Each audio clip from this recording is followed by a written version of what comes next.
Kaya ako. Napakalaki ni nanan. Ayan. So dadali na lang daw doon sa ano, may mga gamit doon. Tutulak na lang.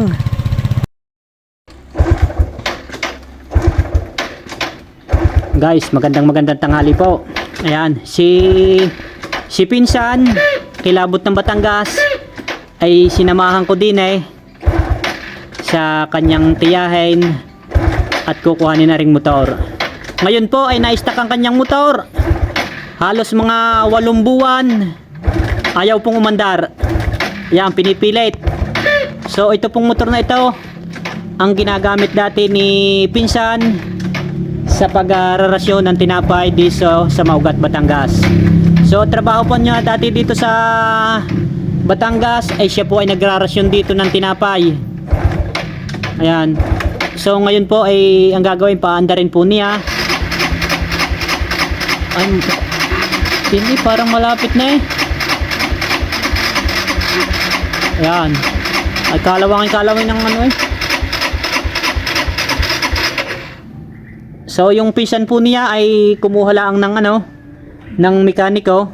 Iniintay lang naman at patitingnan na ring motor. So ari po ang katuwang ni Pinsan sa paghahanap buhay. Yan po ang ginagamit niyang pagrarasyon ng tinapay. Ay na-stuck ho, ay napakatagal naman kaya hindi mapandar. Ako naman wala ding alam diyan sa motor kaya hindi ko wala rin akong kaalam-alam sa mga gayang motor kaya hindi ko makuting-teng. Ay ito nga po, sinamahan ko si Insan. So dito muna po siya sa Batangas. At susubukan po niya uli dito na magtrabaho, maglako ng pandesal. Ayan. Insan, hintayin na lang natin yung mekaniko. Kanina pa yan, mapapagod ka ng gusto niyan. Sinusundo na naman yung mekaniko Oh ay, kailan pa rin nasira. Nga parang babago. Yan. Baksak daw nga daw dyan. So dadalhin daw doon sa sa mekaniko at may mga gamit doon ay baka hindi din magkaigi din Malapit naman daw din yung ang pagdadalhan. Aakayin na lang. Yeah. Ganda dito, ganda ng bahay dito. Tiyahin ni Insan. Ayan ganda ng bahay dito, ganda ng mga halaman. Ako itutuloy na rin. Salamat. Sige po. Alay, busog ako, babagong kain naman. Sige po.